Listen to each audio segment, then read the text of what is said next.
And if you no longer go for a gap that exists, you're no longer a racing driver. Because we are competing. We are competing to win. And the main motivation to all of us is to compete for a victory. Hey, what's going on, guys? Welcome back to another video on the Camber F1 channel, brought to you by MAYHEM, the one and only. I just want to say thank you so much for that amazing amount of support we saw on the last video. That was actually unbelievable. We managed to hit about, I think, about 2k views or something like that. Like, honestly, that was amazing for a channel that's been quiet for quite a long time. You guys really hit out of the ballpark, so that's why we're bringing you this one. Just want to say, hope your holidays are doing quite well. I hope you guys are enjoying the time off from work or school or whatever you guys got going on for you guys. So yeah, without further ado, straight into Bahrain qualifying. If you guys remember from last episode, we went over the preseason predictions and the liveries and the lineups. If you haven't seen that, make sure to check it out. Link will be in the description or in the iCards that will be found on your top right. Now, as you guys can clearly see, got a brand new helmet that I've been trying to get into the game for about 4 to 5 days. Finally got the mods to work though, so anyway, I'm going a bit off topic like I usually do. Focusing a bit more on the actual driving aspects, we're now going on for our first ever quali run here in F1 MyTeam, so looking to see if we can get a good lap. It actually went quite well, but until we went to this section of the track, we lost the back end and the car spun out of control. So that wasn't the best thing to do. Obviously, if these soft tires want to be used again in the race, can't do that anymore because they're flat spotted. So wasn't the best thing to do on my part. And we fast forward the session a wee bit, and as you can clearly see, looks to be a bit of a Ferrari dominated session. A lot of drivers yet to set laps, and a lot of drivers disappointing on their first runs, noticeably Max Verstappen and Daniel Ricciardo, who seem to be near the bottom edge of the field in very competitive cars. So we're going to try to see if we can get our car out of last place, you know, ideally, because that's not really where we want to be. Down into the first corner, hit the braking point, down into the first gear. If you just remember your sort of braking points and everything. I mean, I've got the racing lineup, I've got suggested gears, just because I'm not very acquainted with this game. So yeah, but we went for a good lap. It actually came across quite well. There were quite a lot of areas I wanted to improve on, but it was just a basic lap just to see if we can get it down. Across the line, it's P15. We're actually slotting behind Daruvula, about 3/10 separating us. And then on our final run, we were actually up about 2/10 actually. We're now down in P17. Bottas has just slotted in front of us in the Audi car. So we're going to try to see if we can improve. We are like 1.5 tenths up, so I thought we would get somewhere with this lap. But for our first ever qualifying session, it's going to be P17. So obviously not the best, but it's not the worst. We weren't starting from last place. The man who is on pole position, however, quite surprisingly to me, is Lando Norris, who's actually edged out 4 tenths ahead of Fernando Alonso, who's out-qualified his teammate, Charles Leclerc. Now that's insane. The old dog in 2026 is actually still ahead of Charles Leclerc, who's edged out ahead of his former Ferrari teammate Sebastian Vettel on P4, impressing for a Mercedes and arguably what is a slower car. And his teammate down in last place, Daniel Ricciardo, 2.2 seconds off the lead. So honestly, I'm very, very bewildered. The Haas cars, who are surprisingly ahead as well, in P10 and P11, the Haas cars, that's actually unbelievable. And note Perez, who's out-qualified Yuki Tsunoda in the Red Bull, and then the 2 Alpine cars in P5 and P6. So the 2 Frenchmen really impressing for their first ever race in 2026 with Benetton Alpine. So yeah, it looks to be like it's going to be a bit of a fight between us and Audi, between us and Mick Schumacher, Bottas and Daruvula. So interested to see how that goes. Let's run you through the driver grid order for today's exciting race. Lando Norris will lead us away from pole position, and it's Fernando Alonso alongside. As we continue through the rest of the grid today, we have Leclerc, Vettel, Pierre Gasly and Ocon, Hamilton, Tsunoda, Magnussen and Guan Yu Zhou, Russell, Sainz, Mick Schumacher and Daruvula, Bottas, the owner driver, Lance Stroll and Sergio Perez. They'll be starting further back after an earlier grid penalty. Verstappen, Latifi, Albon, and Daniel Ricciardo fills the last spot on the grid. Which of these talented drivers will come out on top today? A new season then, a clean slate where anything could happen. Anthony Davidson is with me today as once again we get another year of Formula One underway. We're into those tense few minutes before the first race then. Everyone's a little bit nervous about reliability. They haven't been running in the hot, turbulent wake of other cars in practice, and they've not been pushing at 100% for long durations. Let's hope no one has to deal with any nasty surprises. So we're finally back from David Croft's agonizing speech. Now, medium to hards, and we're gonna put the car on to 29.5 laps worth of fuel. Hopefully, it can be a good race today. We're looking for a really good points finish. If we can get into the top 10, maybe P10, P9-ish, or somewhere around there in the bottom 10. You know, that shows we've got indicative pace and we can build from there. But as the grid lines up, we have to be wary of Max Verstappen and Daniel Ricciardo at the back, both in their respective cars. But it is going to be 5 red lights here at Bahrain. How are we going to do? Are we going to get a good start? Battery on? No, we're not going to get a good start. We're going to absolutely bottle the start and get absolutely swarmed by the cars behind us. We've lost 4 positions on the opening lap. Make that every single position we had, but we're going to make a massive dive down the inside, nearly making contact with Daniel Ricciardo, and we're going to see how many positions we can capitalize on from that amazing dive bomb. We're going to see if we can get ahead of Bottas as well, making it past Latifi in the BMW Williams, and we're going to see if we can get past Bottas. But having a look at the restart here, we can see that Lando gets a really good start, but the Ferrari cars behind him managed to swarm him, and it's 3 wide going into turn 1. Who's going to get the jump? Alonso looks like he's got it, but Leclerc with the wider line manages to swarm both his teammate and Lando Norris in the Red Bull and takes the lead of the Grand Prix. It's gone from Lando leading the Grand Prix to a Ferrari 1-2. That's absolutely devastating, but he's still got 29 laps ahead of him to see if he can get that lead back. We're going to make a move on Bottas, then almost on his Audi teammate Schumacher, and we have to resort just a wee bit, nearly making contact with him and his rear left, sorry, going into this sort of hairpin corner here. We can usually get 1 or 2 moves done here. We're going to go for a massive dive. See if we can get the move done on Daruvala as well, but no. But that was perfect. We've gone from P16 to last to P13. So I'll take that. That is an amazing start. And as you can see, Schumacher and George Russell spinning out right behind us. We have to get that on the replay. What happened there? Did Bottas hit him off? That's what it looks like. But that's a weird incident. And we had Mick and George both spinning out at the exact same time. So what it looks like from this angle is George Russell has just spun out after being nearly forced off the track on that notorious curb. And then Mick ahead of him in very similar fashion, although he didn't have to go that wide. He was trying to make an overtake and it failed. So that is really, really devastating for both the Audi and the Aston Martin driver. He just got forced off the track and he's managed to spin the car. He's going to see if he can try get that back into the race, but that's obviously caused a bit of a pile up on that corner. Nothing major, just 2 spins. No one's faults, just accidents. So that's not the end of the world. Now we're looking at Daruvala here, our teammate. He is obviously going to see if he can keep us behind because he needs to prove he is a superior driver in Caterham. We're both rookies in Formula 1. Let's see what we can do on the start finish of lap 2. Let's see if we can make the move down into turn 1. And oh my goodness, he's made a massive swipe. I wouldn't say massive, but that's a very, very minor movement that nearly broke our front wing. I had to quickly check if we've got damage after making the move, but thankfully it looks like our car's remained intact.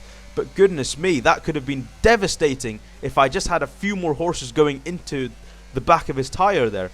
Daruvala has to be a bit more careful in the future. That was not very cool. Anyway, after we're on lap 3 now, about to finish lap 3, and we're closing up on the Haas of Guan Yu Zhou. And yellow flags up ahead. What's happened here?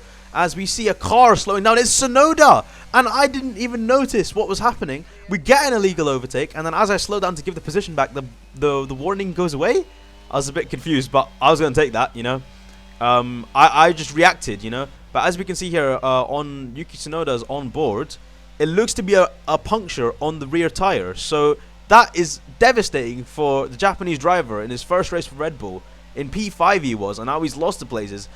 You know what this looks like? This is very similar to the start of the 2022 season when Max was DNFing on this exact same straight. Thankfully though, Yuki is allowed to swarm into the pits, and he can see if he can turn that tyre into a good one by obviously changing the tyres. I don't know what I'm waffling on about. Forgive me for that. But anyway, Daruvula, capitalizing off of the cars that were slowing down, has now made it into P11. So he's going to try to see if he can close on to us again. But he has got a 2-second deficit between us. So he's going to have to look out for that. Now we're going into this corner here. And oh my goodness! That's Ocon off. What's happened there? Goodness me, on lap 5 on sector 2. And oh my days. It's the 2 Alpines. I called it. In this preseason episode that I made just a few days ago, I said that these two were going to fall out. They're not friends in real life. They're not friends in the game either. And everyone's been speculating if these two are going to come together at some point in the season. Well, this ends your rumors. They've gone into each other, and Ocon's been sent spinning wide, and Gasly just sends it off into the distance. So from what it looks like, Ocon's not left Gasly any space, and then Gasly's been tries to bump himself back onto the track, and that's obviously not worked out for Ocon, who's now been spun round. And him being stationary on the track for such a long time means that the safety car has now been called out. And now this has worked brilliantly into our hands. We immediately dive into the pits to get on that fresh set of hards. We've got 2 other people joining us. We've got the Haas of Magnussen, and then we've got the AlphaTauri of Sergio Perez, trying to see if we can get the pit stop done as quickly as possible. But no! We've got an issue on the rear right. Let's see what happened. Let's have a quick look at that. We can see our mechanic struggling to get the tyre off, and that obviously costs us about 1 or 2 seconds in the pits. So that's absolutely detrimental to our race. Thankfully, though, it's under safety car conditions, so we can see if we can gain the positions back. Sonoda, who, like I said, hasn't DNF, just had a puncture. He's replaced that tyre, and he's dead last. I'm trying to warm up the tyres, and I nearly spin off, which is really bad, because if I did that, Perez can inherit my position. But thankfully, we keep the car on the road, nearly going into the safety car queue there. So I'm going to get a few reprimands from the FIA at this point if I keep continuing it. But we finally caught up to the safety car back. So the safety car looks like it's going to go in at this lap, and we are again racing. We've got a good gap between us, so while the cars ahead of us are slowing down, we can just remain on the gas, see if we can make any moves going into the inside of turn 1. Obviously, Perez behind us, we can't make any stupid mistakes, but we're going to go for another massive lunge.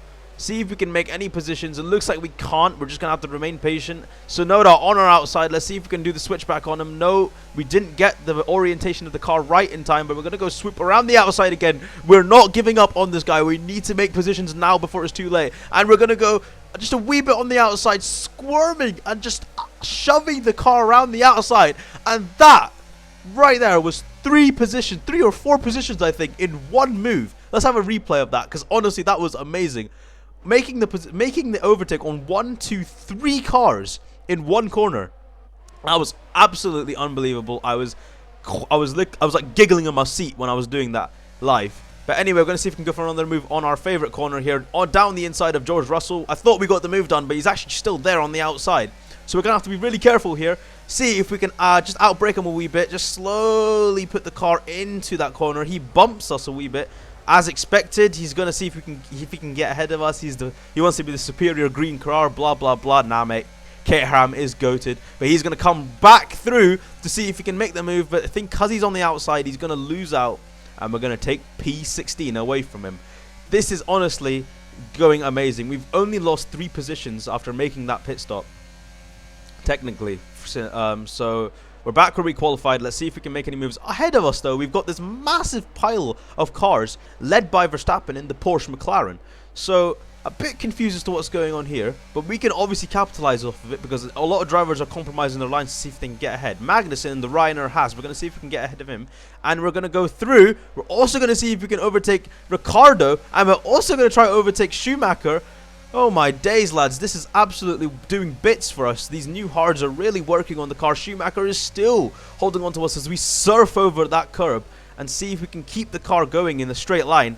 And thankfully, we get past Schumacher, Ricciardo and Magnussen in one fell swoop. Meanwhile, Daruvula ahead of us, he did nearly take us out at the start, but he's doing us a favour by holding up the cars behind him so that when he goes in for the pits, I can inherit those positions. So, wee bit of teamwork there. He's holding them up. Indian Minister of Defence. I appreciate that. But now we've got Latifi and Verstappen. Latifi and Verstappen fighting for position. I never thought I'd be saying that in the first ever season of my team career mode. But anyway, We're going to see if we can take these two in one fell swoop. But no! Oh, that was close. We nearly went into the back of Latifi there. He had a bit of a tank slapper entering that corner. And now Schumacher is going to try to see if he can make a move on us. We're going to have to deny him that because... And he gives us a bit of a hit on the rear there. Honestly, it's all going down here at Bahrain. Actually doing bits. Everyone's going absolutely insane for these positions. But we're going to see if we can make a move on Latifi. He's been holding me up for quite some time. So I need to make the move now. But unfortunately, our Renault E-Tech engine is not faster than the Mercedes. Thankfully, though, we're blessed with DRS, and we can use that to power ahead of the Williams, who, as you can clearly see, was outpacing us before I hit that button. Down into first turn. We're going to outbrake ourselves just a wee bit. We're going to keep the position and make it ahead into P12.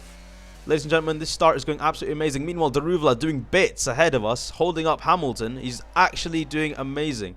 He's on much older tyres, and he's trying his absolute best to hold up these really fast cars, going 3 wide into that corner. I don't even want to see what happens there. As now we're on to lap 13, and everyone is starting to pit. Now, as you can clearly see on the minimap, people are starting to pit. Why am I not pitting? Because I'm taking these hard to the end. That's right. I'm so excited to see where we end up from this strategy, because honestly, the boys down at the pit box, they've done absolute wonders for us. They've managed to get us in early on the hards, and now, as you guys can clearly see, I'm not even lying, we are leading the Grand Prix. Not by pace, by strategy, by pure wits, and now we're ahead. But now down into lap 15, yeah, we've got Alonso, Leclerc, Vettel, Norris. We've got all the people I was worried about at the start starting to close in on us. We keep them behind for quite a few laps, but as you can clearly see in that small shot there, they are gaining. And this point is where I start panicking a wee bit, because I'm a very slow car, so if the AI decide to get past me really quickly, they could try some absolutely ballistic moves that might not sit right with a small nimble car like mine. And as you can clearly see, the proximity errors are beginning to show. It's only lap 17, we've only been out for 2 laps. After taking the lead, and they're already starting to close on us. We keep them behind for 1 more lap, and then look at what happens to us. If you guys can clearly see on the MFD, okay, there's a fault with the DRS. You will not be able to open the rear wing. We're working on a fix. Stay out for now. so if that wasn't good enough, adding insult to injury, we've now not got any more DRS, and Alonso's trying to go for a move now, but thankfully we deny him that. If you look on the replay camera, he tries to go on the outside line, but we don't give him the space to turn in, and therefore he backs off. Not very character-esque from Alonso. He's more the kind of guy to force the gap open. But thankfully he does that. He doesn't take us out. And now he's holding up Leclerc, and Leclerc's now going to try to see if he can go for a move. They're going side by side into that corner, and this is what really benefits us in this race. The 2 Ferraris are squabbling and fighting each other so much that they don't focus on the task at hand, which is me out ahead. But eventually they decide to put away their fight for a wee bit to see if they can get ahead of the slow-ass green car ahead of them. And now this is when I'm really starting to panic a wee bit. I've got 2 Ferraris with the top 2 of the fastest drivers on F1 closing on me. We're going to try see if we can outbrake Leclerc going into this corner. I overshoot it just a wee bit, and both Ferraris use that as an opportunity to get past the Caterham car of myself. Goodness me, they made it look so easy. And I'm instantly humbled. We are nowhere near fighting for the race win. We're nowhere near even fighting for points at this sort of level. My mind goes from fighting for points to fighting for a win. I don't know why I even thought that was a possibility. To now fighting for a podium. But as you guys can clearly see behind us, we've now got Mr. Lando Norris in the Red Bull.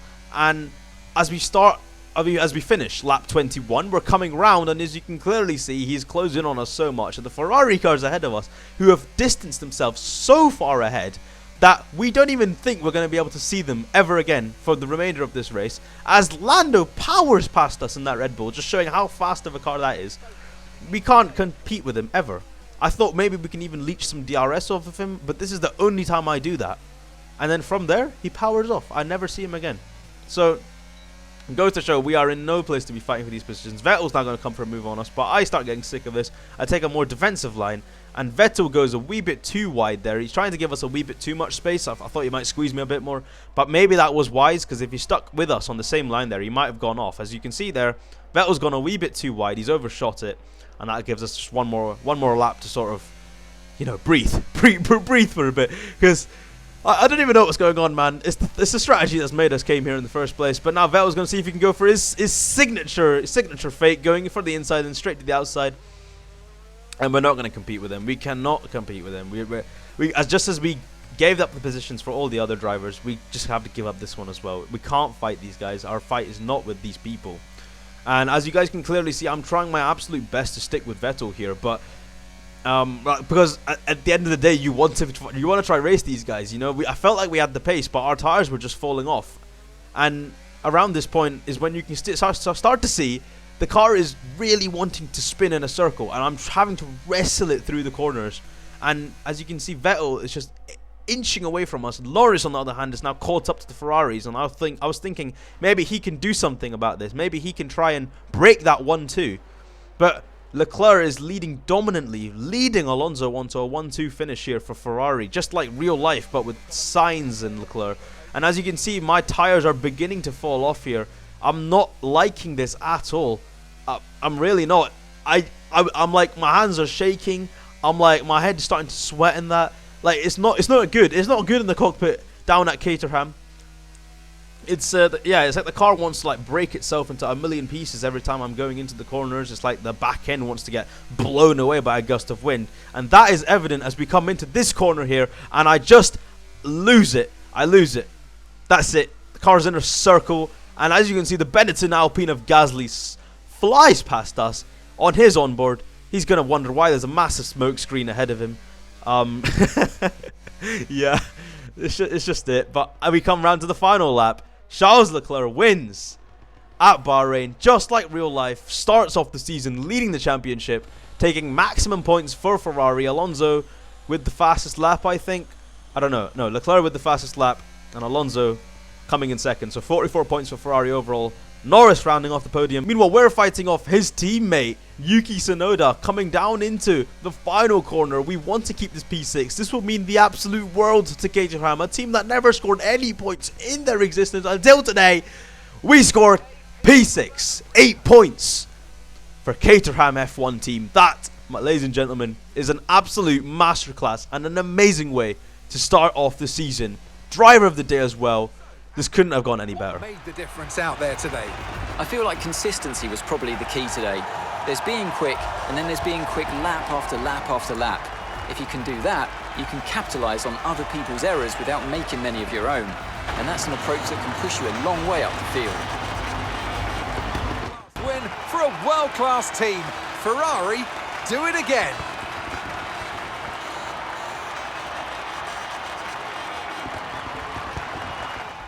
So Charles Leclerc wins here in Bahrain. Honestly, a massive domination. I feel like they could have edged out even further if Alonso and Leclerc just agreed not to keep fighting each other. It kind of reminded me of Hamilton and Rosberg from 2014, the duel in the desert. That was very reminiscent here, and I'm quite scared if Ferrari are going to dominate this much. Like, what's to say they won't dominate the other races? We're going to have to hope and see that the other drivers can sort of power themselves towards those positions. Obviously, finishing P6, Jehan Daravala, P13. I'll take that from him. He did us a massive job for today. We can't expect much. And yeah, Gasly in P5. I feel like if that calamity crash with Ocon didn't happen, then they could have a lot more points ahead of them. Carlos Sainz impressing, Guan Yu Zhou impressing in the Haas, actually edging out ahead of Max Verstappen in the end. Verstappen, meanwhile, who started at the bottom, and then came all the way back to P10. And the Hamilton, who retired actually earlier on in the race, I just didn't manage to get that on camera. But yeah, that honestly, that was great. Audi, you know, a lot of the German manufacturers never ended up getting any points. BMW didn't get any points. Audi didn't get any points. Porsche only got points, and that was 1 point. A team with Max Verstappen and Lewis Hamilton, I was really expecting more from them, but you know, it's only round one of 10, so we're gonna have to see. Currently sitting P5 in the constructors. Bit of a Viking comeback, if I'm being honest. Hope you get the reference. And yeah, looks like nothing much has changed in the world of Formula One, apart from Alpine and McLaren having a bit of a bad moment, if I'm being honest. But what's not to say that this can change in the future? We're gonna have to wait and see. But right now, it's Ferrari leading the Constructors Championship, and Leclerc leading the Drivers Championship. that is going to be it for today. I hope you enjoyed the episode. Thank you so much for watching. I know it's a bit of a long watch, so if you did stick around to the end, I really appreciate it. And if you would like to see more episodes, please like, subscribe, and comment. Please comment. I love reading your comments. Honestly, it's amazing to watch and hear the support. And that's it. We'll see you for the next one. Goodbye.